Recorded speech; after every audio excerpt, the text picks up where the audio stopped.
They ripped down my sign in broad daylight, as if I'd painted a curse word across my lawn instead of a plea for justice.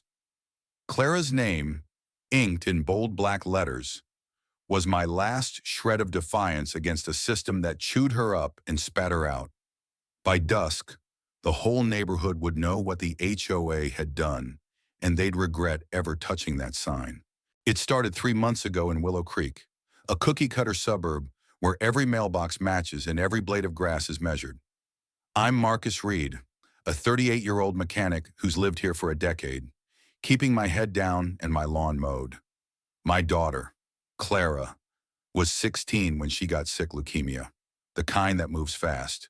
We fought it with everything we had, but hospital bills piled up like a cruel joke. When the HOA slapped us with fines for unsightly medical equipment in our driveway, an oxygen tank Clara needed to breathe, I lost it. They didn't care that she was dying. They cared about curb appeal. Clara passed last spring, and the HOA's heartless fines were the final nail. I sued them, won a court-ordered restitution, and put up that sign on my lawn, justice for Clara, court-ordered victory over HOA tyranny. It was my way of spitting in their faces. The HOA didn't take kindly to being called out. They're led by Patricia Pat Conway, a woman with a smile like a shark and a rule book thicker than the Bible. Pat and her two minions, Greg and Linda, patrol Willow Creek like they're the Secret Service, armed with clipboards and a superiority complex. They'd fine you for a cracked flower pot or a flagpole 2 inches too tall. Most folks just paid up to avoid the hassle. But I wasn't most folks. Not after Clara. The trouble started when Pat knocked on my door one humid Tuesday morning. "Marcus, that sign's got to go," she said, her voice dripping with fake sympathy. "It's not compliant with Section 4.2, subsection B, non-approved exterior displays." I told her it was court-ordered, part of the restitution to honor Clara's memory. She didn't blink. Court or no court, it's an eyesore. Remove it by Friday, or we will. I slammed the door in her face, my hands shaking. I wasn't letting them erase Clara again. By Thursday, and the sign was still up, and whispers were spreading. Neighbors started asking questions, good ones, like why the HOA was so hell-bent on controlling a grieving father's lawn. Mrs. Jenkins, the 70-year-old widow next door, slipped me a note. "Keep fighting, Marcus." They did the same to my son's memorial bench. Others weren't so kind. Tom Brady, no, not that.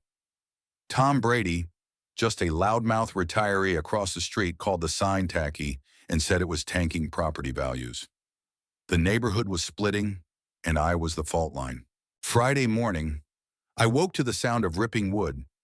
I ran outside in my boxers, heart pounding, and there was Greg, yanking my sign out of the ground while Pat stood watch, scribbling on her clipboard. Linda was taking pictures, probably for their stupid newsletter. "What the hell are you doing?" I roared. Greg froze, the sign half torn, Clara's name dangling like a broken promise. Pat stepped forward, cool as ice. "We warned you, Marcus. This is a violation." I told them it was court-ordered, that they were breaking the law. Pat just smirked. "We'll see about that." I called the lawyer who'd handled my case, Sarah Nguyen. She was furious. "They can't touch that sign, it's protected by the court order. This is contempt." She promised to file an emergency motion, but that wasn't enough for me. I grabbed my phone and posted a video on X, showing the torn sign and Pat's smug face in the background. "This is what the Willow Creek HOA does to a grieving family," I said, my voice cracking. "They don't care about justice. They care about power." I tagged every local news outlet I could think of. By noon, the post had 5,000 views. That's when the twist came. Enter Ellie Torres, a 20-something barista who just moved into Willow Creek. She'd been quiet, blending into the background, but she saw my post and showed up at my doorstep with a bombshell. "Marcus, I used to work for a property management company," she said, eyes blazing. "I've seen HOAs like this pull dirty tricks. They're hiding something." Ellie had overheard Pat talking about keeping the investors happy at a coffee shop. Investors' Willow Creek was a residential neighborhood, not a corporate project. Ellie started digging, and what she found lit a match under the whole mess. The HOA wasn't just a group of nosy neighbors, it was a front for a real estate syndicate. Pat, Greg, and Linda were getting kickbacks to enforce strict rules, driving down property values so the syndicate could buy homes cheap, flip them, and sell to developers. My sign wasn't just an eyesore, it was a spotlight on their scheme. Ellie posted her findings on X, linking bank records she'd found through a public records request.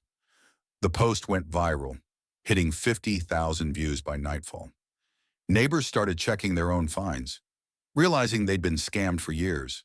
The climax hit that evening in the cul-de-sac. Word spread, and a crowd gathered 30, maybe 40 people. Some I'd never spoken to.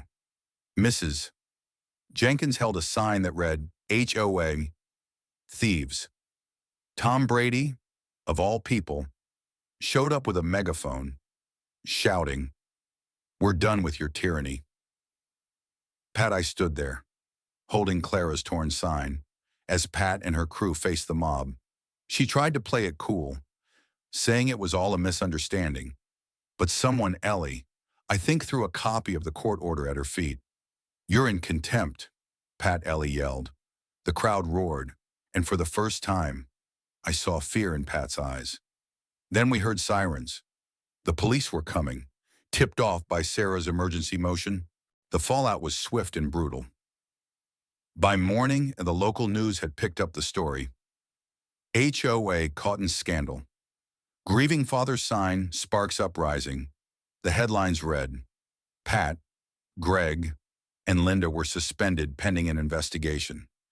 The syndicate's name leaked, and lawsuits started piling up. Neighbors who'd once sided with the HOA turned on them, sharing stories of extortionate fines and threats. Tom Brady apologized to me, tears in his eyes, saying he hadn't known about Clara's story. I didn't care about his apology. I cared about the reckoning. The court doubled down, ordering the HOA to pay punitive damages and publicly apologize.